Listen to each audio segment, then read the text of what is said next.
যেই মেয়ে তার স্বামীর সম্মানকে নিচু করে, সে তার স্বামীর সম্মানকে নিচু করে না, সে তার নিজের সম্মানকে নিচু করে। এটা মেয়েরা বোঝে না। আমার স্বামী আমার সম্মানের জায়গা। আমার স্বামী ভালো থাকলে আমি ভালো, আমার স্বামী খারাপ থাকলে আমি খারাপ। আমার স্বামীর সম্মান বাড়লে আমার সম্মান বাড়বে, আমার স্বামীর সম্মান কমলে আমার সম্মান কমবে। ঠিক কিনা বলেন? আমার স্বামী খারাপ হলেও আমার স্বামী ভালো হলেও আমার স্বামীটাই তো আমার। ঠিক কিনা বলেন?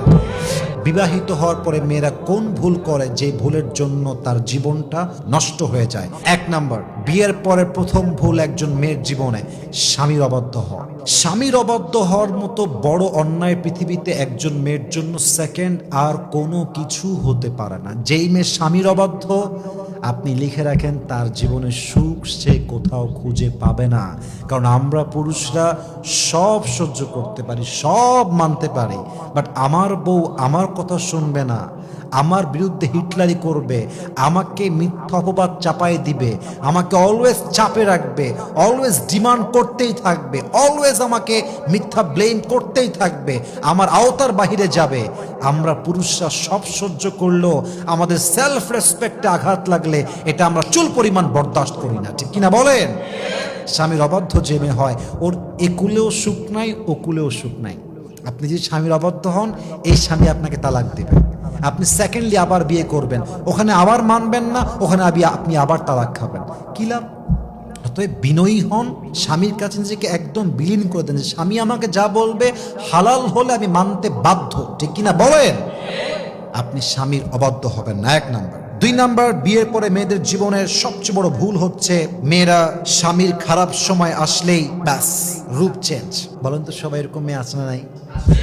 ভালো সময় আসলে স্বামীকে বলে আই লাভ ইউ জান, তোমার মতো ভালো কেউ হতে পারে না, তুমি সফল পুরুষ, তুমি আমার জীবনের সবচেয়ে সেরা মানুষ।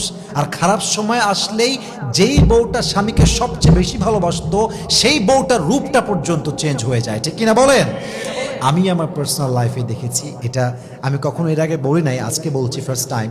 আমি আমার পার্সোনাল লাইফে দেখেছি যেই মেয়েরা স্বামীর সঙ্গে খারাপ সময়ে সময় দিয়েছে, তার হাতটা শক্ত করে ধরেছে, তার পাশে দাঁড়িয়েছে এবং সাপোর্টিভ একটা রোল প্লে করেছে, আল্লাহ তাকে সুখের জীবন দিয়েছে। একটা সময় গিয়ে সে সুখের জীবন পেয়েছে, একটা সময় গিয়ে তার স্বামীকে আল্লাহ তাআলা সামর্থ্যবান বানিয়েছেন। আর যেই মেয়েটা স্বামীর সঙ্গে বেঈমানি করেছে, স্বামীর সঙ্গে খারাপ সময় রূপ চেঞ্জ করেছে, একটা সময় আসে এমন যখন এই মেয়েটা কোথাও আর ঠাঁই পায় না। ঠিক কিনা বলেন?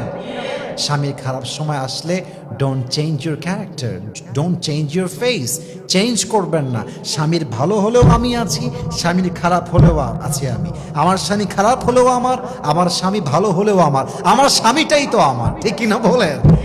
অতএব স্বামীর জন্য অবশ্যই সাপোর্টিভ রোল প্লে করবেন, আপনার জীবনটাকে সুখময় করবে একজন, তিনি কে? 3 নাম্বার, অনেক মেয়ে দেখবেন স্বামীর বাড়ির কথা অন্য বাড়ি দিয়ে লাগায়। স্বামীর বাড়ির কথা হচ্ছে 4 দেয়ালের মাঝে সীমাবদ্ধ, এটা বাহিরে বের করলেন মানে আপনি শেষ, আপনার সব শেষ। অনেক মেয়েরা এটাকে খুব ইজি মনে করে যে আরে আমি বলতেই পারি, কি ব্যাপার, বলা যায়, সমস্যা কি? বোনের বাসায় গিয়ে বলে, বান্ধবীর কাছে গিয়ে বলে, মায়ের কাছে গিয়ে বলে। ইভেন আমার তো মনে হয় যে আজকালকার যুগে বেশিরভাগ ডিভোর্স হয়ে যায় জাস্ট মেয়ের মায়ের কুটনামির জন্য। ঠিক কিনা বলেন? মেয়ের মা মেয়েকে কল দিয়ে দিয়ে কুটনামি শিখায়, এইটা করবি, ওইটা করবি না, ওইটা বলবি, এইটা বলবি না, এমনে এমনে এমনে এমনে শিখায় দেয়। আর মেয়েটা যখন ওরকম অ্যাক্ট করে মায়ের কথা অনুযায়ী, পুরুষের মন থেকে উঠে যায়। এই জন্য মেহেরবানি করে স্বামীর বাড়ির কথা স্বামীর বাড়িতেই শেষ। যখন মায়ের বাসায় যাবেন ভিন্ন বিষয় আলাপ হবে, স্বামীর বিরুদ্ধে কোনো কথাই হবে না। স্বামী আমার ভালো হোক, স্বামী আমার খারাপ হোক, স্বামী একমাত্র আমার। স্বামীর ব্যাপারে খারাপ কথা বলা মানেই মাথায় রাখবেন, যেই মেয়ে তার স্বামীর সম্মানকে নিচু করে, সে তার স্বামীর সম্মানকে নিচু করে না, সে তার নিজের সম্মানকে নিচু করে। এটা মেয়েরা বোঝে না। আমার স্বামী আমার সম্মানের জায়গা। আমার স্বামী ভালো থাকলে আমি ভালো, আমার স্বামী খারাপ থাকলে আমি খারাপ। আমার স্বামীর সম্মান বাড়লে আমার সম্মান বাড়বে, আমার স্বামীর সম্মান কমলে আমার সম্মান কমবে। ঠিক কিনা বলেন? অতএব স্বামীর বাড়ির কথা কোনোদিন মায়ের বাসায় হোক, বান্ধবীর বাসায় হোক, বোনের বাসায় হোক, কখনো বলতে যাবেন না। আল্লাহ মেয়েদেরকে বোঝার তৌফিক দান করুক। পড়েন সবাই আমিন। আর জাস্ট দুইটা কারণ বলতে চাই। 4 নাম্বার কারণটা হচ্ছে বেশিরভাগ মেয়েরা বিয়ের পরে অতিরিক্ত জেদ এবং ডিমান্ড করে। যেই মেয়েরা জেদি হয় সংসার তাদের জন্য নয়, সংসার হচ্ছে সেই মেয়েদের জন্য যারা স্যাক্রিফাইস করতে পারে, যাদের মাঝে স্যাক্রিফাইস করার একটা মেন্টালিটি আছে। যেই মেয়েরা জেদি হয়, যাদের ডিমান্ড আকাশচুম্বী, এটা চাই ওটা চাই, ওটা দাওনি কেন, এটা দাও না কেন, এখনই দাও, এখনই লাগবে, এই মেয়েদের জন্য সংসার নয়। আই এম সো সরি, এদের জন্য সংসার নয়। সংসার হচ্ছে স্যাক্রিফাইসের জায়গা, সংসার ত্যাগের জায়গা, সংসার মানিয়ে নেওয়ার জায়গা। সংসার এমন একটা জায়গা, আপনি দেখছেন আপনার সামনের মানুষটা ভুল, তবুও চুপ থেকে সবর করার নামই হচ্ছে সংসার, ঠিক কিনা বলেন? অতএব সংসারে গিয়ে জেদ করবেন না, ডিমান্ড করবেন না। সর্বশেষ কথা, লাস্ট অ্যান্ড ফাইনাল কথা, দেখেন আপনার স্বামী জাস্ট দুনিয়ার সাথী নয়, এটা আপনার জান্নাতের সাথী, এটা আপনার চিরজীবনের সাথী, এটা আপনার সন্তানের বাবা।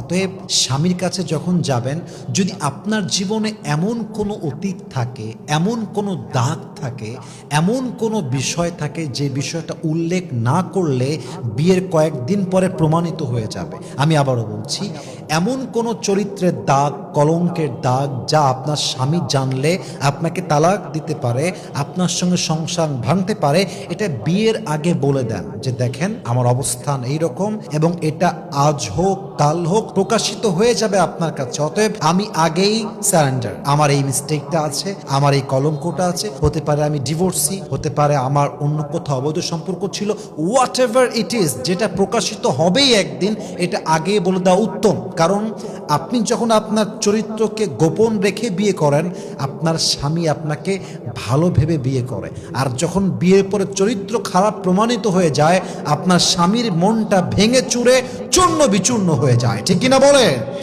অতএব বিয়ের পরে এসে এই বেঈমানিটা করবেন না। আল্লাহ প্রত্যেকটা মা বোনকে এই ভুল থেকে বেঁচে থাকার তৌফিক দান করুক, পড়েন সবাই আমিন। এবং প্রত্যেকটা মা বোনকে আল্লাহ তাআলা এই প্রত্যেকটা বিষয় থেকে সাবধান হয়ে চলার তৌফিক দান করুক, পড়েন সবাই আমিন।